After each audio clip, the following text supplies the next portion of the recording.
பொய்யிலேயே பிறந்து பொய்யிலேயே வளர்ந்த புலவர் பெருமானே, கொஞ்சம் அத திருத்தி சொல்றேன். புலுகர் பெருமானே, அது இன்னும் பொருத்தமா இருக்கும். அவருடைய அண்ட புழுகு, ஆகாச புழுகு என்ன தெரியுமா? பெண்களுக்கு பாதுகாப்பு தமிழ்நாட்டில் எங்க போனாலும் கொட்டி கிடக்குதா. அப்படி அது உண்மைனா அண்ணா யூனிவர்சிட்டி அந்த பொண்ணுக்கு ஏன் சார் அப்படி ஒரு கொடுமை நடந்துச்சு? கோவை கல்லூரி பெண்ணுக்கு ஏன் சார் அப்படி ஒரு கொடுமை நடந்துச்சு? பெண் குழந்தைகள் பாதிக்கப்படுறதா கிட்டத்தட்ட 1000க்கும் மேலான போக்சோ கேசுகள் ஏன் சார் பதிவானுச்சு? போதைப் பொருள் கலாச்சாரம் கண்ட்ரோலே இல்லாம அது பாட்டுக்கு தாறுமாற எங்கேயோ போய்கிட்டு இருக்கு. வயலன்ஸ் எல்லாம் தலைவிரிச்சு ஆடுது.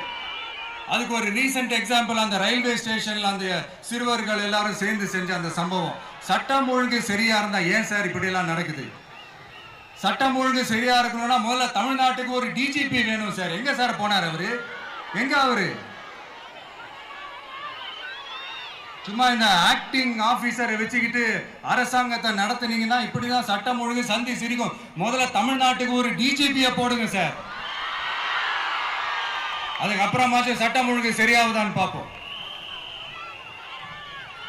சரிப்பா, கேள்வியா கேட்கிறிய, நீ வந்தா என்ன செய்வ அதானே கேட்கிறீங்க. கரெக்ட், கேட்கணும்.